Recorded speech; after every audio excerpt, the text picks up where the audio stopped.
the recording. And I will, I'm going to go on mute for a moment and try to call Joe Murray. And I'll let you take it. In the meantime, welcome everybody. It's been a little over a year since we've met. And these Zoom meetings are always challenging, at least they are for me. So a couple of things, when you want to ask a question of the presenter or anyone else, I guess the best way is to raise your hand so we could recognize you. And in terms of passing a motion or something like that, rather than have a yes and no vote, I will just say, are there any objections to the motion? And then you can raise your hand if you object to it. We'll do it that way. It'll save, it's a lot easier when we're on a Zoom format.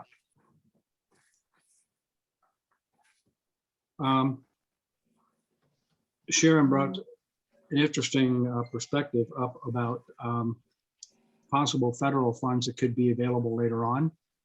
And that's certainly valid. Although our obligation today is to deal with the application as it was submitted based upon today's information and based upon the status of the opportunity fund as it exists today. If the application is valid, meets the criteria, and everyone agrees that this is something that is appropriate for the opportunity fund to support, we can recommend that, and then the commissioners can decide if they want to wait to see if there's further funds or any way they want to approach from there. That would really be up to them. But our charge here is to look at the merits of the application based upon the funds available as indicated in the fund balance at this time. What may happen in the future is a consideration I think that the commissioners are going to have to take into account. Colleen, are you available now? Yes, I am. I was just contacting Joe Murray and I'm texting him the phone number so he can call in rather than via Zoom. So I am doing that so he can join us. Okay, in the meantime, if you want to do a roll call of all of those present, we do have a quorum, so we can get that done if you'd like to do that, please. Okay, I'll go ahead and I'll take the roll call. Alan Bernard, I'm here. Johanna Barty, I'm here. Sharon Delabar, Here. Bruce Guggenberg. I'm here. Hi. Bill Hi. Herman. I am here. Thank you. Mike McAleer, Here. Joe Murray. Do we have an, oh, Joe? Not yet. Okay. Do we have any guests on the call today? Yeah, Caleb McMahon. Okay. you also have Jeff James. Okay. Looks like we have Dan. And, Grafstrom. okay.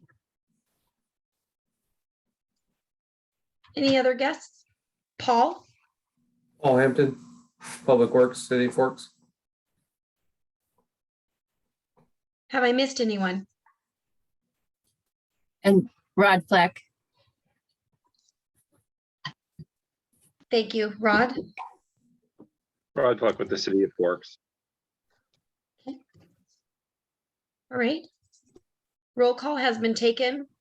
Joe Murray has not entered the Teams meeting, but once he enters, we will have him reflect being on the call. There he is. Hello. Hi there, Joe. Hello, Joe. Yes. So we Hello, have everybody. taken roll call and we have a quorum. All members are present. Okay, good. All right, Colleen. Thank you, everybody. The first order of business that we have to do every year is to elect the chairman and vice chair. I'll start it by saying I'm certainly willing to continue as chair if that's the wish of the board, or anyone else that would like to do it can chime in now. Do we have anyone that would like to volunteer for it, or do we have a motion?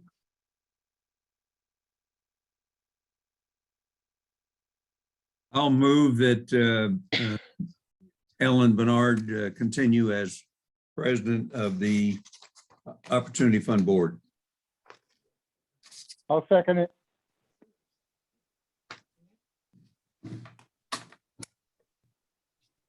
All right, it's been Who was moved the and second? seconded. That was Joe Murray.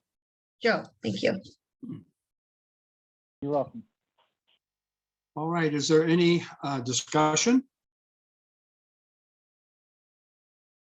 All right, then, seeing none, any opposed to the motion that I continue as chair, raise your hand. You're all too smart to do that, aren't you? Okay, that motion carries, and I would entertain, Mike McAleer was the vice chair previously. Mike, are you willing to serve again? I am. I would entertain a motion then to that effect from anyone.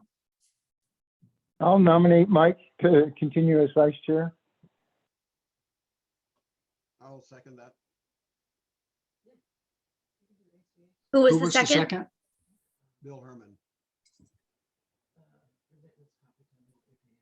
Bill, your voice is very, very faint. We can barely hear you.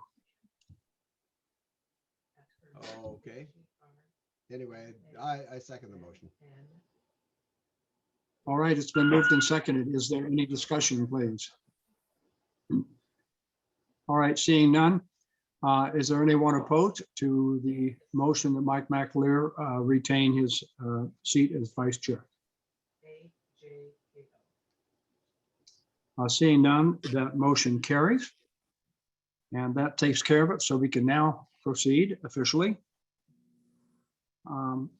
I think while Colleen was on the phone, I made my opening remarks, so I don't have anything else to add at this time. So I would move to the minutes. You all have a copy of the minutes from the meeting of September 18th on 2020. I would entertain a motion to accept the minutes. I move that we accept the minutes as presented. Moved by Mike McAleer, second. Second, this is Joe Murray. All right, it's been moved and seconded. Is there any discussion about additions, deletions, or inaccuracies, anything like that? Beautiful job on the minutes. I thought they were very, very well done, very comprehensive. All right, then. Motion on the table to accept the minutes of September 18th, 2020 as submitted. Is there anyone opposed? Seeing no opposition, the motion carries and the minutes from the last meeting are accepted.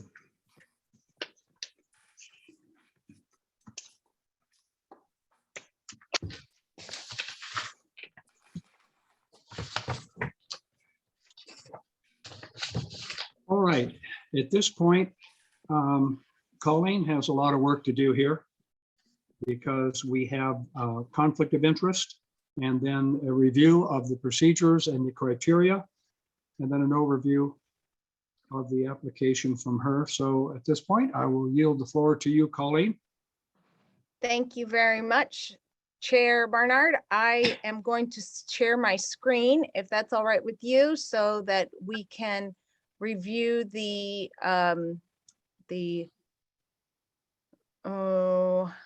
let's see, there we go.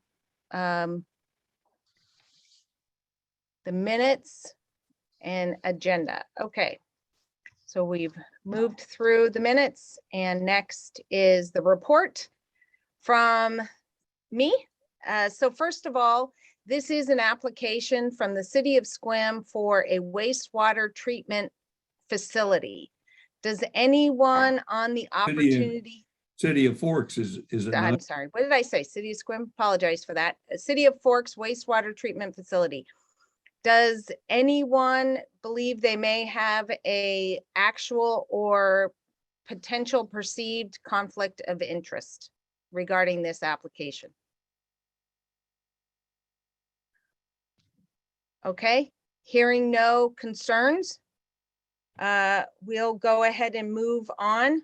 The next is a review of the RCWs, 82.14.370 and RCW 43.330.010 that cover the sales and use tax and the 0.09 program, the rebates to rural communities, to counties, and then also Clallam County Code 5.40. There was just recently a modification to the, and that was done on October 27th of 2020. The county commissioners made some slight technical fixes to the Clallam County Code regarding the Opportunity Fund program. And the new titles are now for use of proceeds. They had been 5.40.030. It's now 5.40.041. The only modification there was that clarification that the monies received from the tax shall only be used by Clallam County for, and they added, to finance the compensation of personnel in quote economic development offices as that term is defined in state law. That was, as we discussed, I think in the 2019 meeting, that was not very clear. And so they took our recommendation and modified their code to make it very clear that the opportunity funds could be used for that purpose. It was allowed in state statute, but it was not specifically stated in the Clallam County Code. Also, of course, the majority of the funds are used for the financing of public facilities serving economic development purposes in accordance with state statutes. The public facility must be listed as an item in the officially adopted Clallam County Overall Capital Facilities Plan or the Economic Development section of Clallam County's Comprehensive Plan or the comprehensive plan of a city or town located within Clallam County. For the purposes of this section, public facilities means bridges, roads, domestic and industrial water facilities, sanitary sewer facilities, earth stabilization, stormwater facilities, railroad, electricity, natural gas, buildings, structures, telecommunications infrastructure, transportation infrastructure, or commercial infrastructure and port facilities in the state of Washington. The next item is the definition of economic development purposes. Means those purposes which facilitate the creation or retention of businesses. So I want to highlight, it's also retention of businesses and jobs in Clallam County. Economic development purposes may be accomplished through construction of public facilities that have direct job creation or by construction of public facilities such as infrastructure that create an environment for business development and job creation. Costs for administration of the Opportunity Fund shall be changed to the fund in accordance with the county's administrative policies and cost allocation plan. That number 4 was also added, which is now part of the code, which had not been previously. So that was part of ordinance 966 that was approved October 2020. The responsibilities of the board shall be responsible for evaluating project proposals and for making recommendations to the Board of Clallam County Commissioners. Recommendations should include whether the project funding request should be approved or denied, and if approved, the amount recommended and whether the funding should be in the form of a grant, a loan, or a combination of both.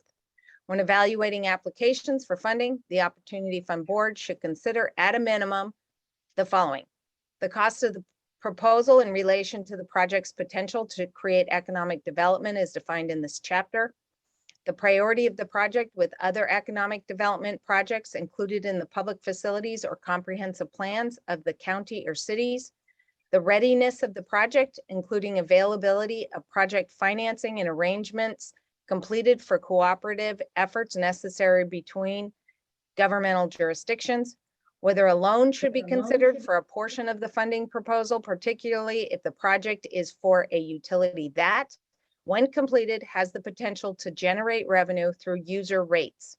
And number 5, the need to retain funds for future known projects that have high priority in the community. So, Mr. Chair, that covers the report, items A, B, and C of the report from the program administrator. The last item is an opportunity fund balance review. I know that the CFO is going to be joining us at about 3 o'clock. And so he will be available to answer additional questions if you have any. But I, at this point, will go ahead and review the spreadsheet that provides a sensitivity analysis for the opportunity fund overall. And if you haven't taken a look at it, there's a lot of information here. And so Mark has done a fabulous job with this. So it starts with, in the first tab, the beginning balance, going back to 1998. And then, and this goes through 2019, and it shows the types of revenue sources. And then it also lists the different expenditures. So the different types of projects that were funded through the Opportunity Fund account. And the totals are here in column Y. So initially it looks like they just were tracking whether they were grants or loans or etc., without a whole lot of details. So in the early 90s, these grants were fairly small amounts, but we don't have information on this sheet that shows what those grants were for. There are a total of, there's a total of about $415,000, but then it goes through with specific projects and shows the amounts that were funded through the Opportunity Fund Board. And if you look again in column Y, you can see those amounts, and then you can see what year those items were funded.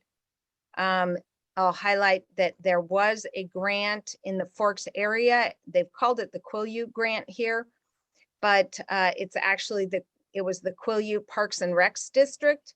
In 2004, they received a grant of $160,000 and a loan of $225,000 that has been since paid back. I did not see any other projects for the West End that had been approved other than the Quileute Parks and Recs District loan and grant for the swimming pool in the Forks area. Any question on the history of the historic sources and uses of the fund? If not, I'll move on to the projected sources of funding. So there are some assumptions here, and I want to highlight those first and foremost. The Opportunity Fund is sourced through, as you all probably know, but state funds. The state collects 6.5% sales tax on most products that people buy and services. And of that, 0.09% comes back to rural counties. That program is set to expire in 2023. That is why if you look at this sheet on column C here, it shows that the year prior, 2031, there's about $2.6 million coming in. But because in 2032, right now, that law is set to sunset on June 30th. So it shows that only a portion of those funds would be received for 2032. However, the status of that program looks quite positive. In the last legislative session, Representative Theringer had a bill that passed 97-0 in the House, and it went then to the other chamber. It passed through the Economic Development Committee, and it was in the Rules Committee. It never came out of the Rules Committee, either because they ran out of time or because the chair of the Ways and Means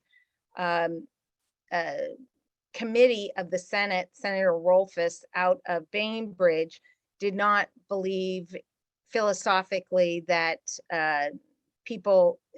local government should be taking state government funding. However, there is a big push to have that extended again until 2050, which is this bill that Representative Theringer has sponsored. And according to Senator Vandeweghe, he feels very strongly that that will make it to a Senate floor vote this year in 2022, and it will pass. So the Washington Association of Counties, also the Washington Public Ports Authority and the Washington Economic Development Association and others are all strongly lobbying for that to pass. The North Olympic Legislative Alliance, which is an alliance of governments, businesses, and nonprofits in Clallam and Jefferson counties, have made that one of our top 3 items that we have hired a lobbyist to try to get passed in the 2022 legislative session. So I bring that up and explain it in detail because it's important in understanding whether you take a conservative approach or a more aggressive approach in understanding what the funding may be in the future. It's important to highlight these notes that the projection assumes the Opportunity Fund tax revenues. Okay, that's the sunset that I went over, and that that the county's $10 million Carlsberg loan, which matures it shows it will mature in June 2048. Other assumptions include tax revenue and annual increase of 20% in 2021 because of the strong retail sales that occurred following the COVID recession. And then he's assumed that there'd be a 4.5% projected growth rate after 2022. Historically, it's been 4 to 5%. And interest rates also here in column D show what the amounts are that accrue based on an estimate of the amount that would be held there. LGIP funds, local government investment pool funds, typically don't make very much in interest, as you can see, 0.2%. And it also shows that the Carlsberg sewer. So anyway, the total resources, I should go to this, there is an estimate of 18,000 in column E for UGA sewer system development hookup fees and LID system sewer line transfer. So you've got a total sources of funding in column F, and then column G shows Carlsberg sewer, which that loan, which is quite substantial, it's the largest of any from the Opportunity Fund, it will mature in 2048. Here we go, 2048. And then the county is still paying off the incubator, the skill center loan that is now housing this Port Angeles School District. And then the Department of Ecology, Clallam Bay CQ Sewer projected loan. This is a loan that is expected to occur based on conversations that the county commissioners have had. It has not come before the Opportunity Fund Board as of yet, but they intend to bring that forward. And that looks like it's 2023 when they expect that program to begin. The Clallam Bay CQ sewer has many leaks, etc., and it's going to need repairs. So he has put this in there, assuming that that this will be a projected use of funding. Between Clallam EDC that has been working with partners to distribute grants, the admin fees and attorney fees, et cetera, that's the high mark of 250,000 of additional fees beyond the norm. And then SBDC and NODC, he's showing an amount that would increase for those over the years. They did have $120,000 per year of opportunity funds paying towards Clallam Conservation District, but their attorneys ruled that they were not deemed opportunity fund eligible and not economic development entities. And looks like there's an expectation of $240,000 to Carlsberg sewer for sewer expansion. I don't know if they plan on bringing that before you as a board. And then indirect charges from the county for operating this fund. So here's a total for total uses, net sources, and then ending fund balance. So the bottom line is that the end of this year, the expectation is the fund will have just over $5 million. And I'm going to jump to this one, which this is the maximum grant cap, where with annual debt service and grant capacity, which he evaluated. And I think when he jumps on, asking him more details about this analysis, this sensitivity analysis would be appropriate. And here it is he also pulled this together and put in here a Forks sewer.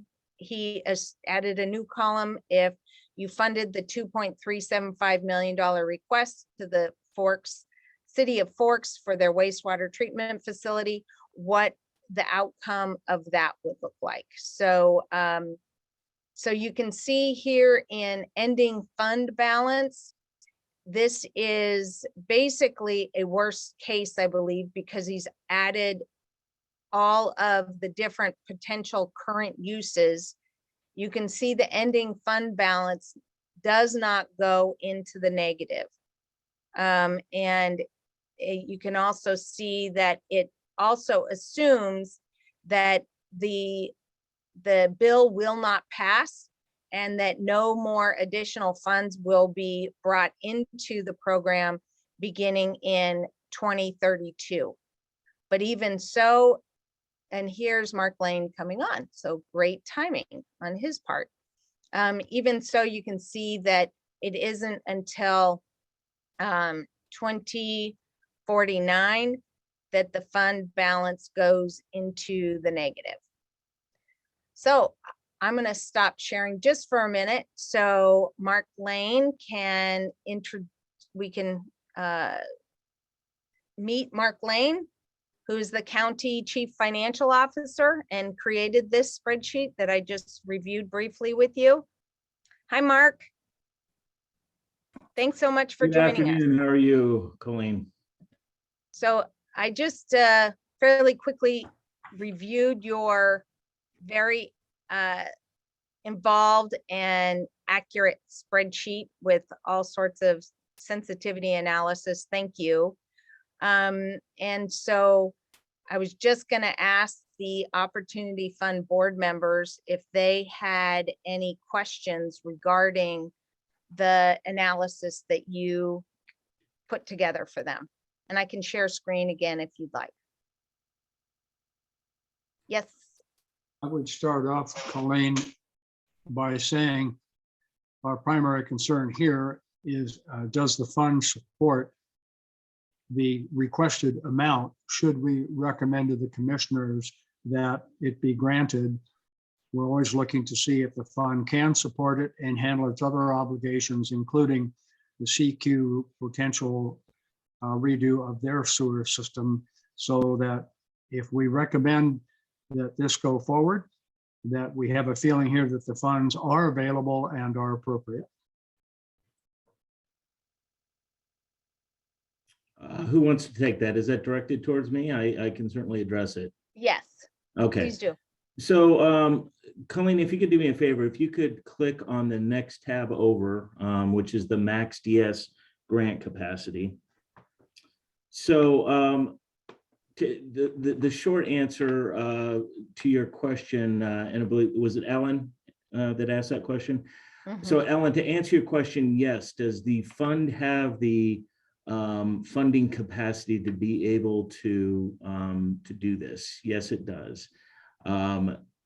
However, what I preface it by saying that obviously for this large of a commitment, it does have somewhat of a material impact on what this fund can do in terms of its future grant making capacity. And so this first tab that Colleen has basically outlines what this fund, what this fund's grant or loan servicing capacity that it has based upon the current obligations that it has right now, with the assumption that the Clallam Bay CQ projected loan, which is in column I, is committed to the opportunity. The Opportunity Fund is encumbered with that, which all indications are, while they have not taken or adopted a formal resolution to do this, I think once this project is concluded, all indications are, based upon all the discussions I've been in, that the commissioners are planning on assigning this over to the Opportunity Fund. And so if you look at column P, which is just to the right, Colleen, of the, it's the highlighted, yep, right there.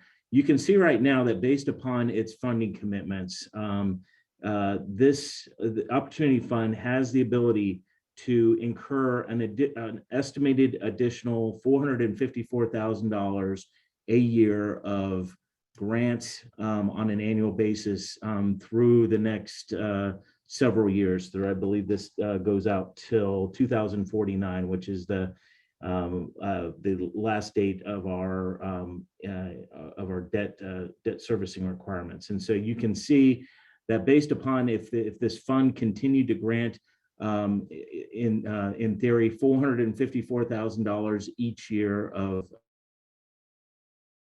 what's contemplated here, this fund would have enough funding to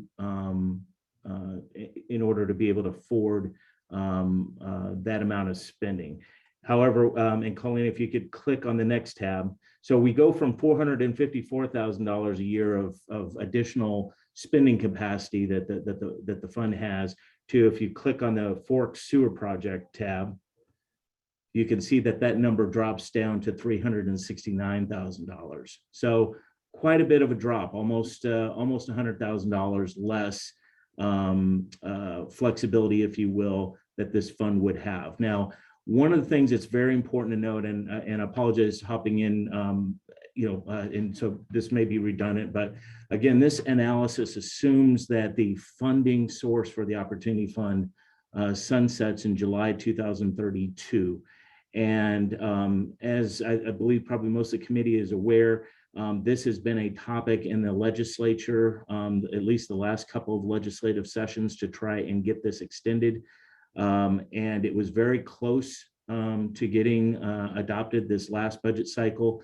It went through several stages of committee, but didn't end up meeting the final cutoff. But I think it's safe to say that I think the focus of trying to extend this beyond 2032, that support is still there. And so certainly this analysis looks very different if the funding mechanism for this fund is extended beyond that. But anyway, I wanted to call that out again. From having a $454,000 dry powder per year, if you want to look at it that way, to $369,000 if the Forks project is in fact deemed Opportunity Fund eligible. And the committee recommends to the commissioners that it go forward, that the fund does have the ability to fund this. And I will say this, so, for those of you who don't know me, so I've been with the county just 3 years, 2 days ago. So I'm relative newcomer. It's hard to believe it's already been 3 years. But certainly this is a fund that I think the reserves have been building up for quite some time. And obviously, given the restrictions that come with how the funds have to be used, the county, I think, has struggled a bit in putting these funds into use, and certainly we have, I think, healthy reserves. I think right now at the end of 2021, we are projected to have a little over $5 million of reserves in this fund. So anyway, that's a long drawn out answer to what I promised was a short answer, which is yes, it does have the ability to fund it. Yeah. Mark, this is thank Joe. you. Yeah, go ahead, Joe. I apologize, I don't have access to the spreadsheet because I'm on the telephone. But if I understood you correctly, right now, regardless of what the legislature does, there's an $450,000 per year available from the Opportunity Fund through 2049. That's And right. if we fund the Fort Sewer project, that drops to $369,000 per Yes. year. Okay, and then those, does that include or allow for all of the commitments to the Clallam Bay sewer and completion of the Carlsberg sewer? Yes. And Yes. sounds like the conservation district is not eligible anymore. Yes, that is right. The Clallam Bay CQ Sewer Fund, that debt service, those debt service costs are already layered in, and those numbers reflect that. So. Okay, I see. So if in thinking about that, it sounds like the finances are in good condition. So the sewer system in Forks is something that's needed for the community. It's going to improve the future growth of the community, as well as provide for protection of the environment. So I'm not really seeing much of a drawback for not doing this. Or am I Thank missing you, Joe. something? I appreciate it. Are there any other, Mike? Yeah, my question of all that are assembled here, to include Mark, is there anything out there in the wings that we don't have on the table right now? I would say that I frequently get inquiries about the Opportunity Fund Board and the process. Very often, those inquiries do not end up manifesting as an application, oftentimes because it is not tied to the job creation portion. Lots of parks and rec kind of, quality of life improvements. But I do know that the city of Sequim, the city of Port Angeles, the port, they all look to this as a resource for job creation, and are, as they work with different businesses and developments that include jobs, they are absolutely looking at the Opportunity Fund as a resource for them. All right, Mike. Are there other questions at this point of Mark Lane or Colleen with regard to the financial status of the fund? Okay, let me say, Mark, it's an excellent spreadsheet. We've never had this kind of information laid out that we can easily see where the fund is at so we can make an intelligent recommendation. And Colleen, your presentation was detailed and comprehensive and thorough. So between the two of you, this is a much better tool for the financial side than we've had in the past. So thank you so much for that. Appreciate it. All Sure, right, you're we will welcome. move on then. Thank you, Mark. We're going to move on, so you don't need to hang out unless Okay, you're I'll bored and hop you really off. want to It's hear us. nice seeing everyone. Thank you. Thank you for doing all the work Thank- on it. Okay, at this point, I'm going to formally open the public hearing or public meeting of the Opportunity Fund Board. And having done so, the first item of business is the administrative overview, again from Colleen, to understand the flow of this application and why it has come before us. So Colleen, you have the floor. Thank you, Chair Bernard. So we received this application from the City of Forks on November 24th. I'm going to give a high-level overview, which is pretty much the first 7 pages or so of this. The project title, Forks Wastewater Treatment Facility Improvements. From the City of Forks, we do have Audrey Grafstrom, Paul Hampton, and Rod Fleck on with us, that they will dive deeper into the project and answer your questions. And Tim Fletcher, their mayor, Strong Form mayor, did sign this application. So the amount of the grant requested is $2,375,610. The local match is $1,023,500, which represents 94.5% of the city ARPA funds that the City of Forks received. So obviously they're going all in, trying, and have made this an absolute priority for their city. So the total projected cost is almost 3.4 million. And the amount raised to date is $1,023,500 from their ARPA funds. They are not requesting a loan, they are requesting a straight grant. Site project information, they do have a map, which I will highlight, and also a project proposal breakdown. And they have a timeline.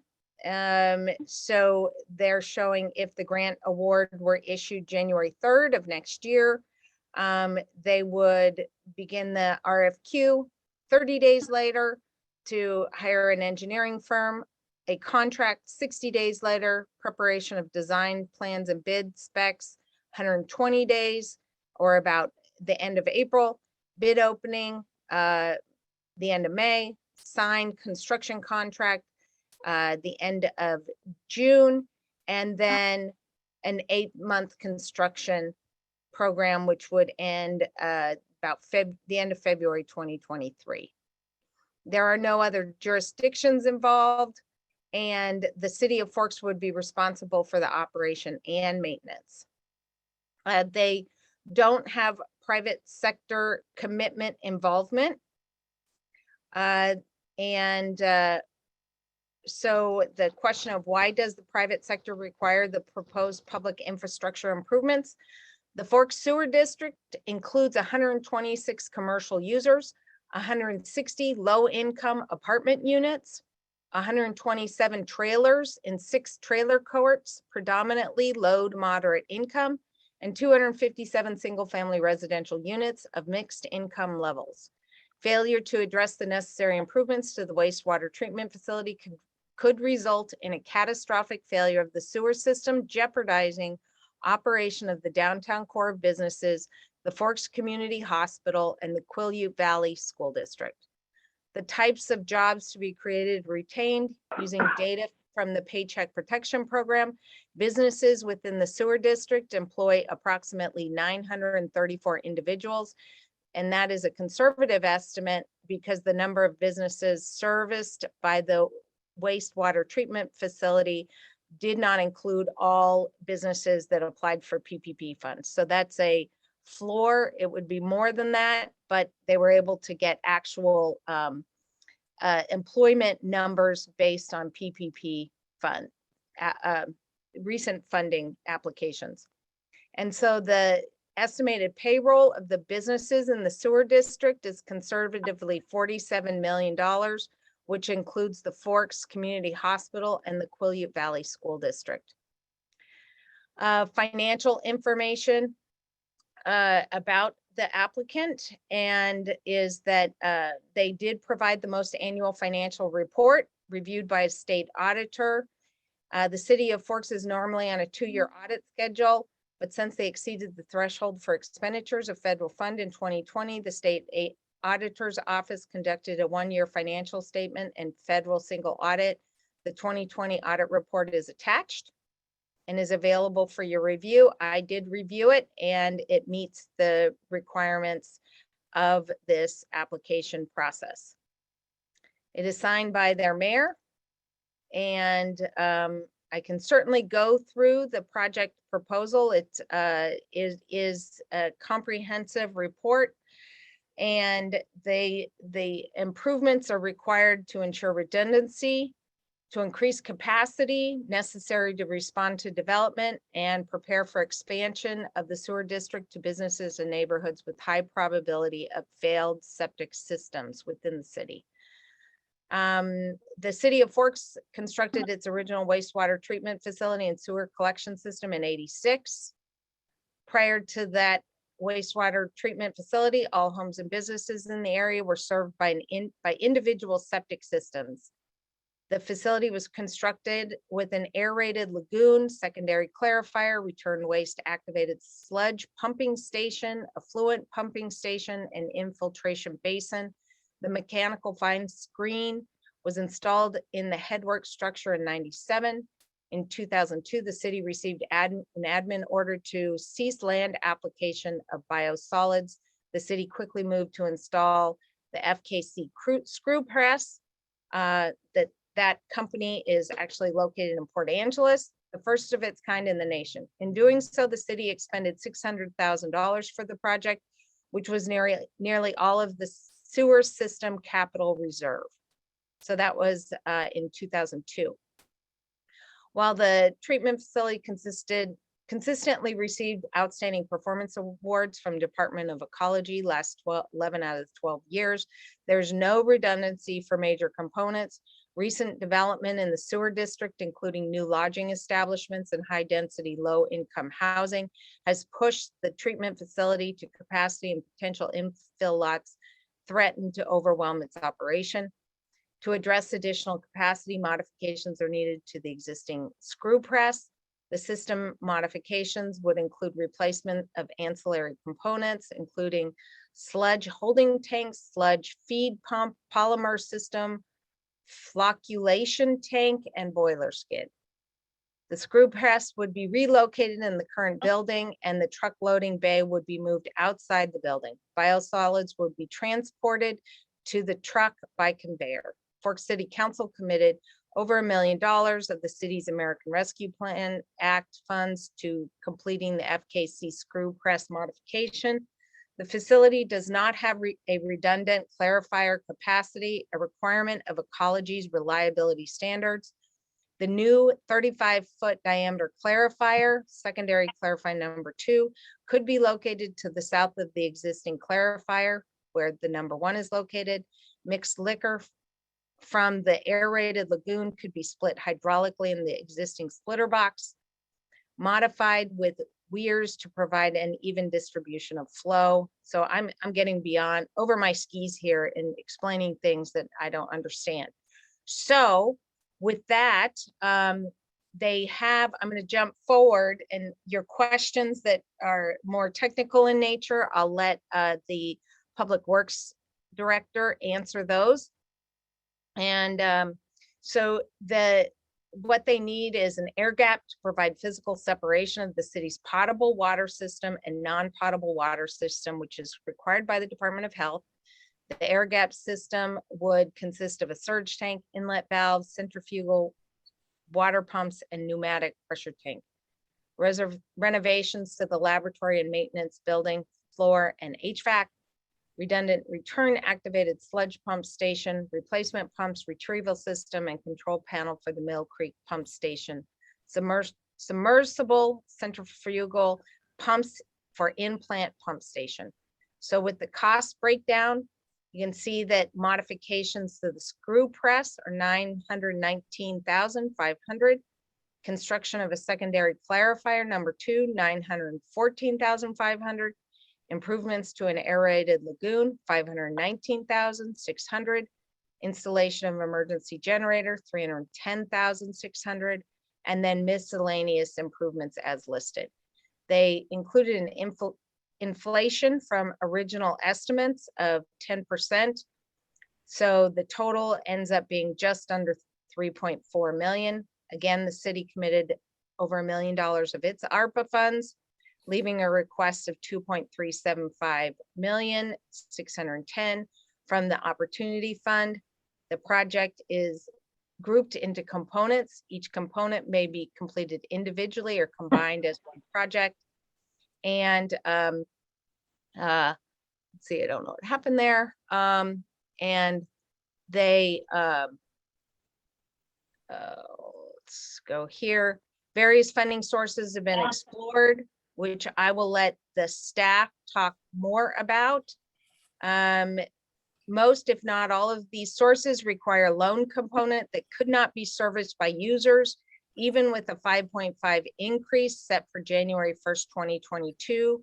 Rates, they automatically increase rates each year by CPI. The city is not eligible for emergency funding since the wastewater treatment facility has not failed and continues to receive DOE Outstanding Performance Awards. The City of Forks Comp Plan incorporates and references the Capital Improvement Plan as the guide in implementing the city's capital projects. This Capital Improvement Plan lists these improvements to the wastewater treatment facility as capital projects for the sewer system. And then here is a few maps showing the location of the system. And here's more of a close-up for where it's located and some drawings that I won't begin to try to explain, that I'll let the engineers explain these.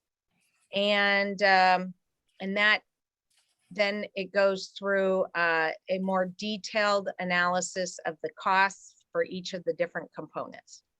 So, and then they also included some outstanding awards and all the different attachments are there, which are required for the Opportunity Fund application. It was a complete application, and I had a couple meetings with their staff to ensure that that they met all of the different requirements of the Opportunity Fund program process. So that is my review, Mr. Chair. And let's see, and I did find their application complete and suitable for funding under the program guidelines. And now at this point, we have an opportunity for board members to ask questions. And I'm hoping, Mr. Chair, that you'll allow the staff of the city that have joined us to be able to respond to those questions, as they are much more the experts in the details and the inner workings of their wastewater treatment facility. Right. I see a mic. Hold on just a second. This would be a time when we allow a representative from the city of Forks to add to the presentation in any way that they would like, and then we might ask questions of them as well. So we're going to have you in the wings and let you present in just a moment. But are there any questions? Mike, you had a question up to this point from what Colleen has covered? Yeah, excuse me. I didn't see in there something that was that's a trigger for me. I believe the city of Sequim treats the effluent tertiary treatment. Does this go to tertiary treatment, or is it secondary, or what, Paul? All right, can we leave that question on the table and turn it over to Forks and have them address that and anything they want to add to Colleen's presentation? And then you'll be allowed to ask the Forks representatives any specific questions. Does that work? Right. All right. Who is presenting from the lead? Who is taking the lead?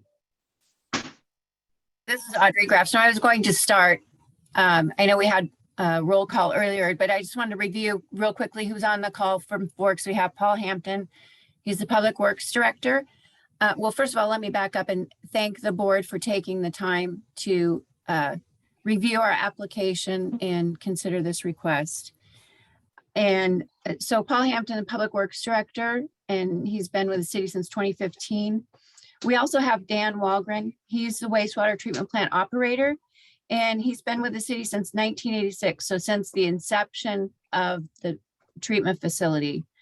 And I just have to say his hard work and expertise is the reason that the system has functioned beyond its expected life.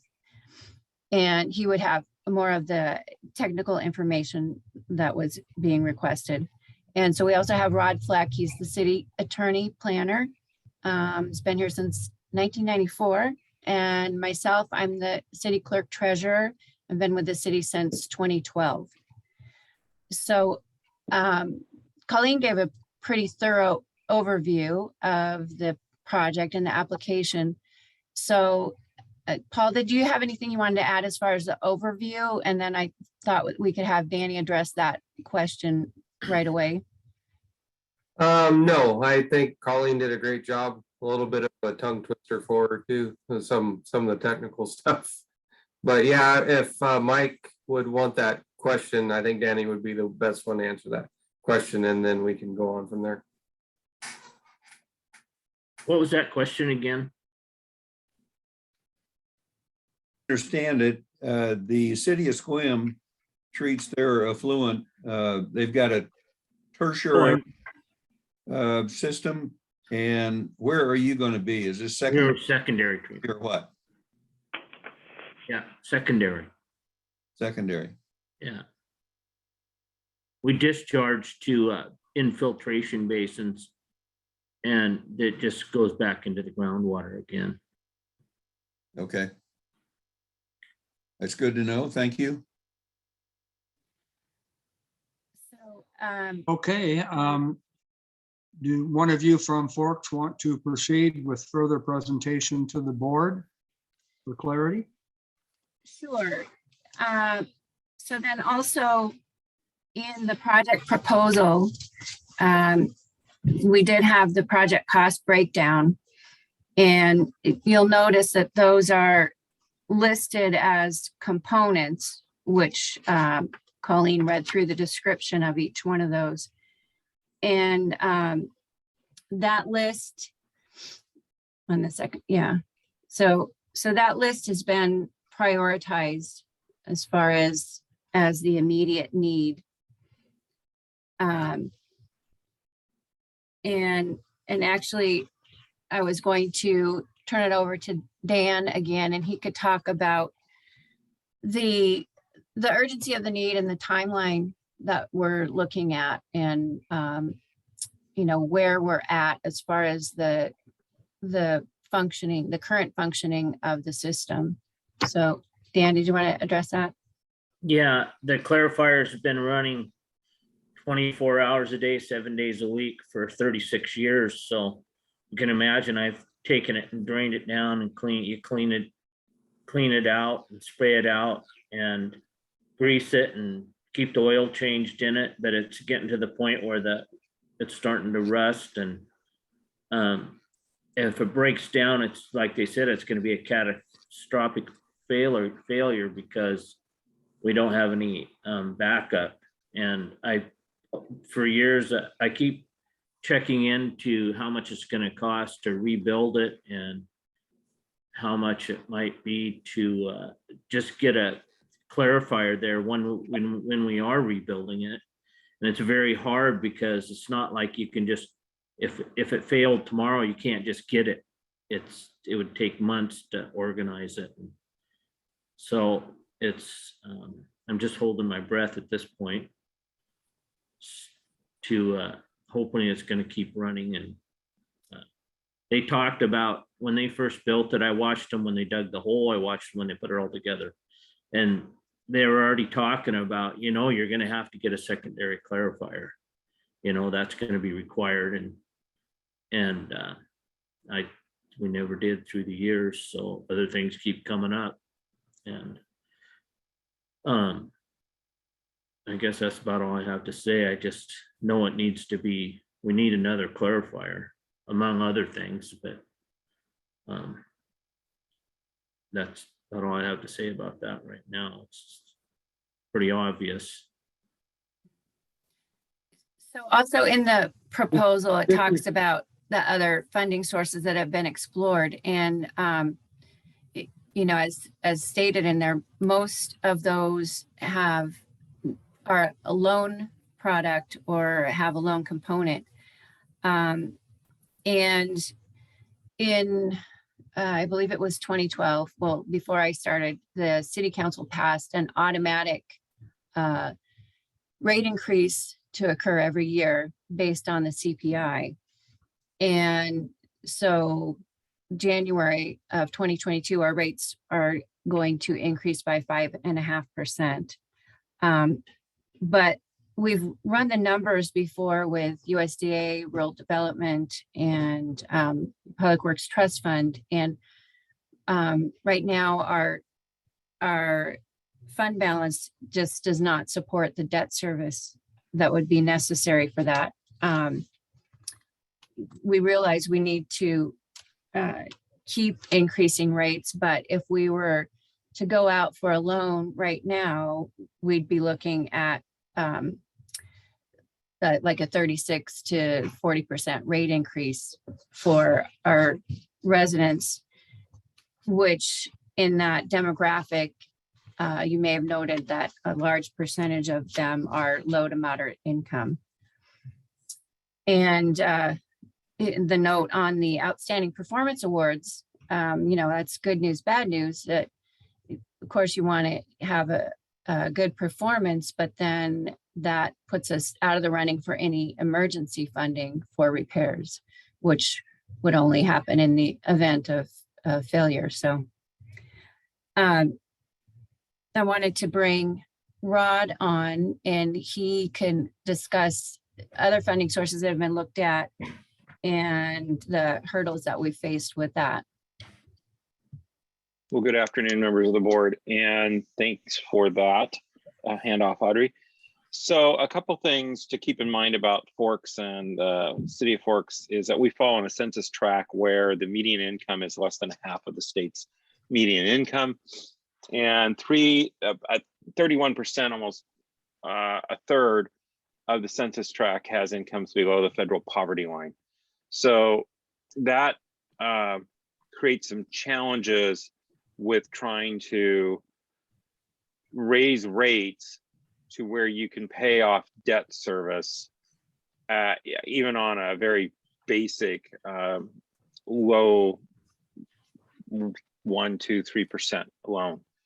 And in the past, and as recently as I want to say the early winter of 2021, I think that was when it was, we had a conversation with USDA, Commerce, and others about different programs that might be out there.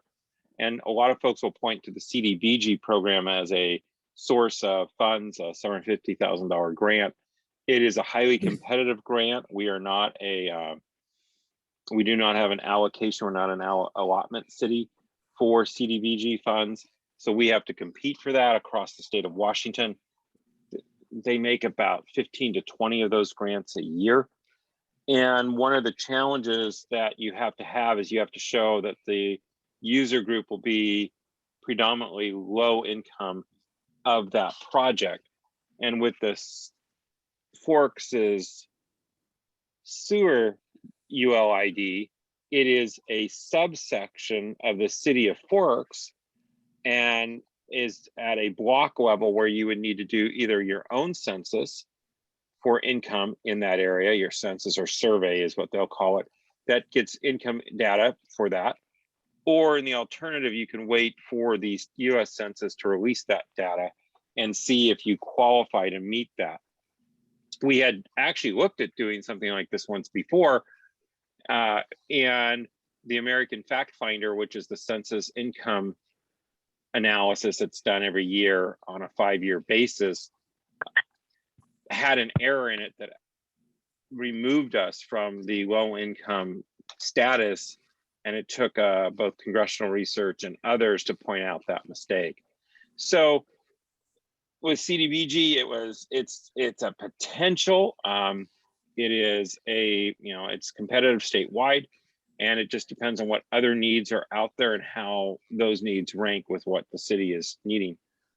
I also had a conversation this morning with Mary Jane Robbins with Congressman Kilmer's office about the Infrastructure and Jobs Act that was passed on the 15th of November, and how are they looking at those funds being distributed in the last couple of years with COVID-related relief. We've seen various different approaches to per capita distributions to governments, even local cities, which is what we're committing 94% of what we got from the feds in that regard to this set of projects, to going with funding into existing means and project and programs. Again, if they were to suddenly say, well, we're going to make CDBG, potentially have the ability for a $1.5 million grant, you would still be in their program requirements, and it'd be competitive, and we'd have to do the census, and we'd have to make sure we qualify under all those other requirements under that. The congressional staff hasn't really heard how these funds are being distributed. We have an allocation for the Quileute Airport the city manages, and we've seen a potential amount to be distributed there. And the FAA is arranging initial introductory discussions next week for recipients of those funds over 5 years. So we're still trying to understand what federal programs might have an additional funding, what the requirements would be, what also we would need in order to apply for that, not only information, but do we need engineering documents? What do we need for that? And I think Audrey highlighted the other challenge with some of the state funding is that the state funding is there when you have problems. Dan Walgren does an amazing job and is almost at 100% compliance with the requirements. I think every year he's been at 100% compliance, and received the outstanding service awards from Ecology, which is a really incredible statement about his dedication and commitment to the city and this project, that function. What that means is we don't qualify for any of the ecology funding for these projects. unless it's a loan. And I believe there was one loan we could qualify, but it had a higher interest rate than the federal loan. And the federal loan was still a problem for us to manage the debt service on without doing like a 30 to 40% minimum customer increase just to pay the loan payment back. So I think that's what Audrey was hoping I would address.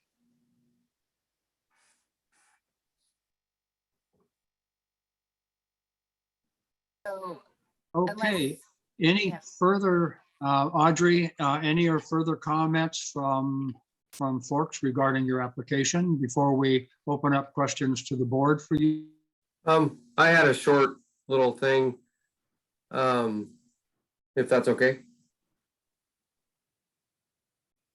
Absolutely, please proceed. Thank you for hearing us today. And so I started, as Audrey said, in 2015, and my previous experience was with the Column Bay Correction Center, and I got to work around that treatment plant. And what I noticed the difference between the two treatment plants, and I also seen Column Bay's treatment plant and a few others. I've been to Squim, and the common theme between them is redundancy. And that's one of the first things I talked to Danny about when I came on this job is, where is the redundancy? Because usually, like he says, a clarifier is running 24/7.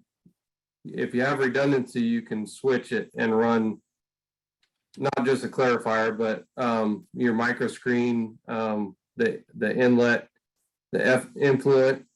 So you should have something where you're not running something 24/7. It should be where you switch off and on, like Column Bay would switch one micro screen to another, so they're not running 24/7.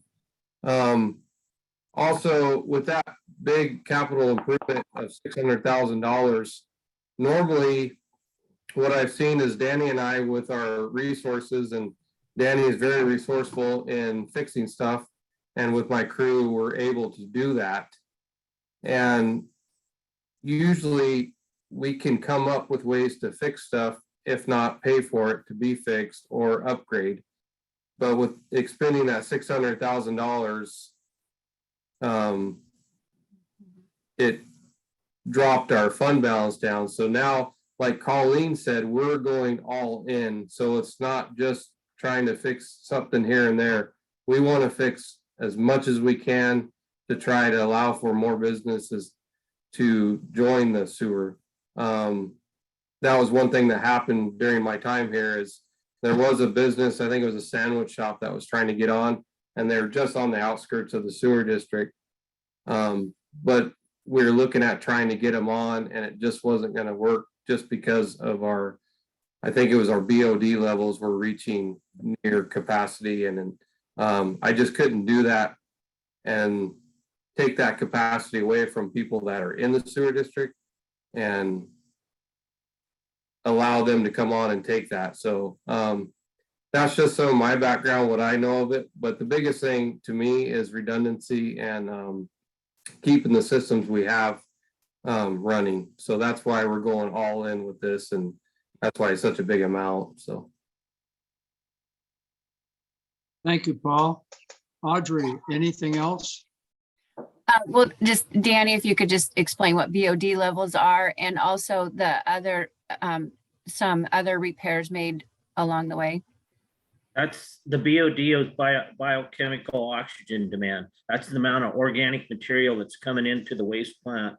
And through the years, it has increased because since Twilight, there's so many hotels that are full all the time, that the minute they come into town, and trailers and everything, they go dump their tanks, and that brings up a really high BOD. It's not just the average household that has kitchen waste and so on, and a lot of water and showers. It's just that organic waste that comes into the waste plant has increased quite a bit. And Paul brought up such a good point. I'm the one that should have said that. He got right on top of it, because I can't shut down the clarifier to do any repairs on it. I can drain it.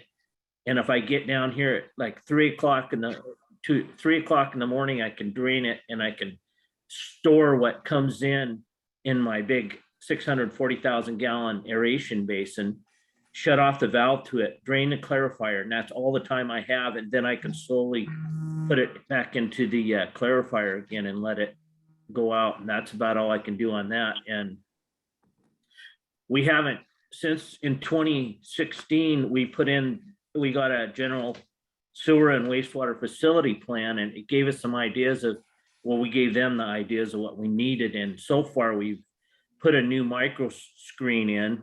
We only have one because, and when I take that out to work on it, we have to pull it out and I have to put a wire screen in there and let the solids hit that. And then I have to take it out by hand and to keep any of the toilet paper and plastics, anything from getting in our system, because we can't have plastics and stuff that goes into our biosolids because we wouldn't have EQ quality biosolids in. So that's another, we don't have any redundancy in our headworks either. So that's the work you have to go through to keep everything running. It's that. And we've also got an extra pump now for our Milk Creek pump station. We've just done a tremendous job and finally getting ahead of stuff in the last few years, because everything's important that we're doing the micro screen and extra pumps and extra supplies for the FKC screw press that we've been getting. So I'm pretty happy what's been happening so far for the city. I'm really happy. I mean, geez, I feel like I'm finally getting ahead here, and this clarifier would be just amazing to because when I retire, I don't want to have the guy that's going to take my place be stuck with something that's going to break down in a catastrophic failure his first year or whatever or something like that. So I guess that's all I have to say about it. Thank you. We can turn it over for questions. Looks Okay, like, any of the board members? Sharon, you have your hand up. You may ask, please. Yeah, I I had 3 questions, one of which you pretty well, I think, addressed. That was whether you were considering applying for the infrastructure federal funding. And so if I'm correct on this, and I think Paul addressed this, there would still be a lot of competition and CBDG compliance required, correct? That was Rod. That was Rod that addressed that. Oh, was it Rod? I'm sorry. I'm sorry. So at this that's point, correct. we can actually rule out any immediacy. One, because the feds don't have their act together yet, and it's very competitive. So this is not a viable option at this point in time. Is that correct? I We would don't say see it it. is at this time. I'm sorry. That's correct. Okay. That's correct. Great. The second question I had, and I think Audrey made a comment to this. You said that the 5 items you had are prioritized. The modifications to the screw press, then the secondary clarifier and so forth. If those are prioritized for the system to function, do all 5 of these elements need to be funded? Or if funding was for some reason capped at, say, 1.5 million, and you had to pick and choose 1.5 million products, could you pick and choose, or are they all dependent upon one another, I guess is the best way to ask it. I would say, and Danny can correct me if I'm wrong, but the top 3, the screw press, the clarifier, and the lagoon, any one of those 3 failing could be catastrophic. The other 2 listed, the emergency generator and the miscellaneous improvements, we could continue operating were those 2 items not funded. Danny, would you agree with that? Yes, it would. That's Okay. And the final thing was just a question in going through your proposal. I didn't understand or know what this local government investment pool is. And is that in any way applicable to this kind of project? The LGIP is like a state investment pool where municipalities can forward their funds for investment. It's a highly liquid pool and administered by the state. So, I will- so you would only have access to any funds or revenue gained from the funds you put in it. Is that? Correct, yes. Okay, okay. In general, I'll just make one comment. I think your proposal was very detailed, very complete. I think it's pretty obvious that, you know, doing a good job is sort of shot you in the foot in some constraints. Mhm. And I think it's pretty evident that you have a very serious need that should be considered. Thank you for your presentation. Thank you. Thank you, Sharon. Can Bill? you speak, Bill? I have a comment when it's time. Go ahead. Yes, you did talk about redundancy a lot. And if we approve this and you do all the stuff you're talking about, do you have plans and such to make the existing system your redundant system? Because, and I really do understand that 30 years on a system like this is a long time, and you really are getting toward what's reasonable to expect for a life of this. But we want to make sure, I just hope you're going to use your maintenance funds to rebuild the old system so that you have your redundancy. Yeah, I think, this is Paul Hampton again. I think that if we can use that money for the bigger stuff, and then like Danny said, we replaced the micro screen. I think the little stuff like that is something that we could concentrate on with our budget and use the, you know, this money would be used for the bigger projects, the bigger, really significant projects. Well, and that's something that Danny's really good at.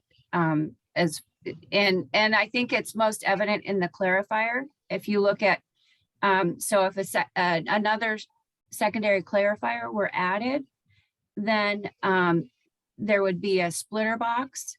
And so the two clarifiers could be used at different times, and during times of low flow, one could be shut off and be maintained while the other one was being used. Is that correct, Danny? Yes, exactly. I've already checked into the price just for 20 days if I didn't have a secondary clarifier, it's $85,000 for the person that I emailed and talked to a lot of people on the phone. The one person that got back to me, it was $85,000 just for 20 days of using another clarifier. But once we get the secondary clarifier, we can actually, I think they figured it would take 4 to 6 weeks to rebuild the old clarifier. So if we got the new clarifier, then we can get the old clarifier rebuilt, and that's the dream. And also with the FKC screw press, Danny concentrates on that quite a bit. That's probably a majority of his time is keeping that running. And if that is upgraded and modifications are done, that means he can concentrate on other stuff with the crew, you know, get a bigger crew down there to fix other things other than worrying about the screw press. Exactly. Okay, any other questions from the board members of our folks from Forks, please? Yeah, this is Joe. Go ahead, Joe. I don't really have questions. I think I'd like to thank Colleen for excellent synopsis of the application, and I appreciate all of the input from the Forks staff. This is a very well done application. The system is 30 years old. There is no backup. There's no redundancy, and this application will provide backup and redundancy if I understand everything correctly. And it seems to me false economy to wait for it to fail. Part of the reason it's stressed is economic growth, which is a good thing. And I would make a motion right now to approve the funding to the full amount. Because we heard earlier from the county staff that there is the room in the finances to do that. So yeah, I guess that's my motion. I'll second that motion. Let me hold off. We're not quite ready for a motion. We have to finish the public hearing and have the public comment. So hold that motion, please, Joe, in advance, and I will get to you where we can submit that shortly. But at this point, Colleen, do we have anybody from the public that is on? No, we do not. Well, we've got, Oh. I'm sorry, I should say, we've got guests who have joined us, and we should ask at this point if anybody would like to make public comment. Yes, if anybody would like to, we need their name, address, and their position on this, and brief comments. Is there anyone that would like to comment?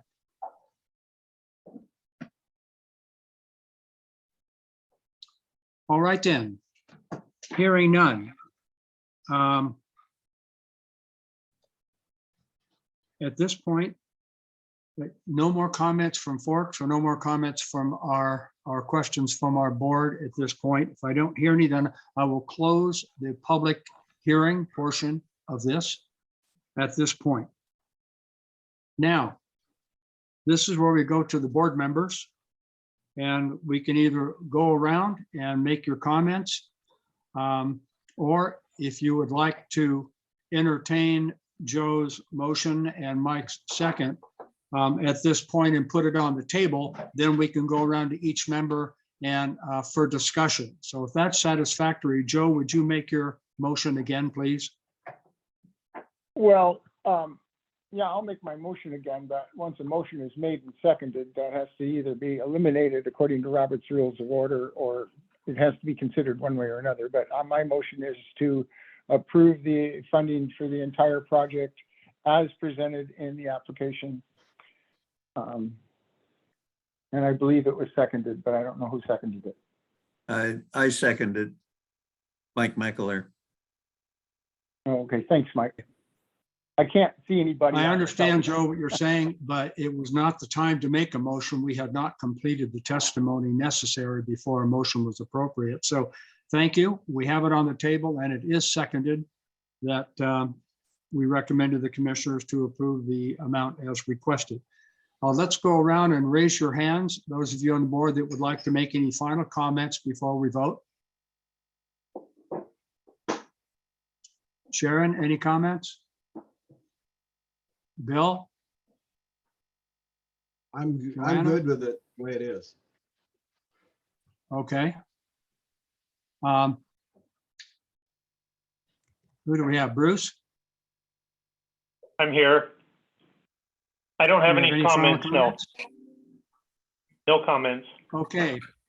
I do not see any comments on the board. Final call. Any comments? All right, seeing none, then I will ask this question. Are there any objections to the motion? As a matter of fact, let me back up just a little bit. Lori, could you read the motion, please?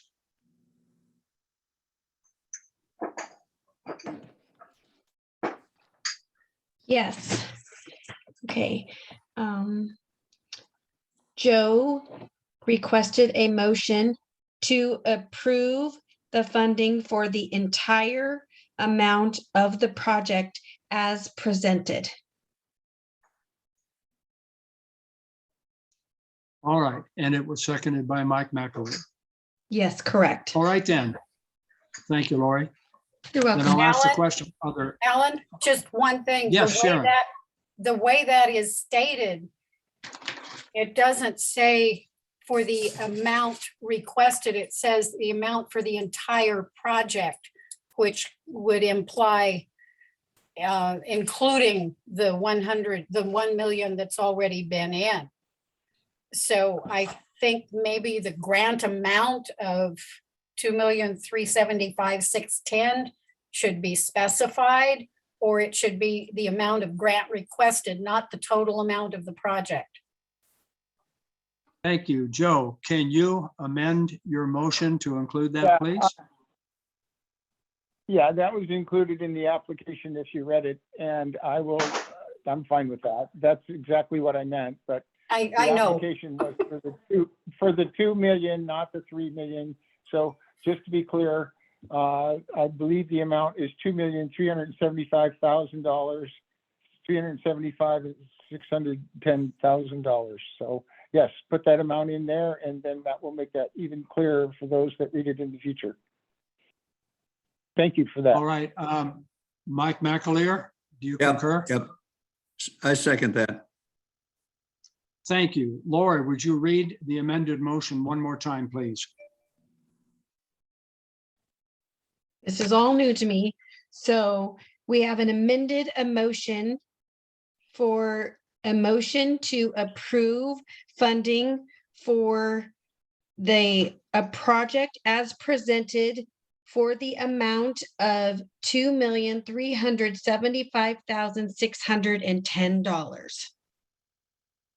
I have one mention. It should say recommend approval because we do not have approval authority. We're recommending that the county commissioners approve. So we would need to add recommend approval. And you would need to add as presented in the application. All right. Say recommended and as presented in the application. You have that, Lori? I'm working on it. So Yeah, let's try this again. So the amended motion is for the recommended approval for the project as presented in the application to include the amount of $2,375,610. That's Okay, correct. let me ask one question. At the beginning of that motion, that the board recommends approval of, is that the way you have it? Recommended approval of. No, Yes, recommends approval. recommends approval of. Okay, Okay. all right.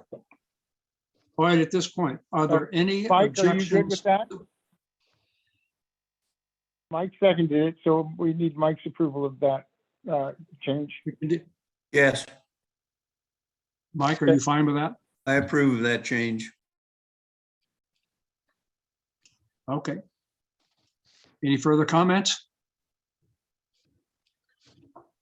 Okay, are there any Call for objections question. to the motion as read?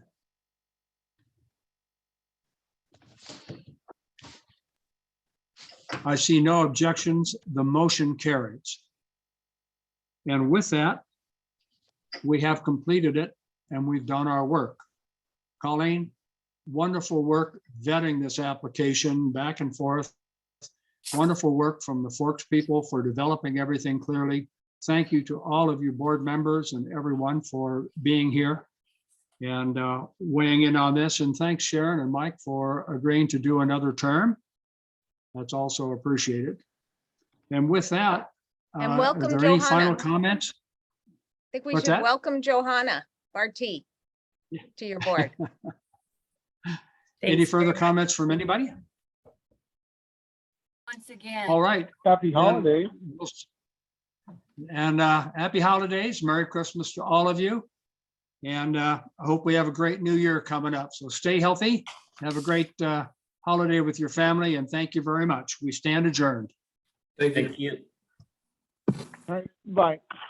Bye-bye.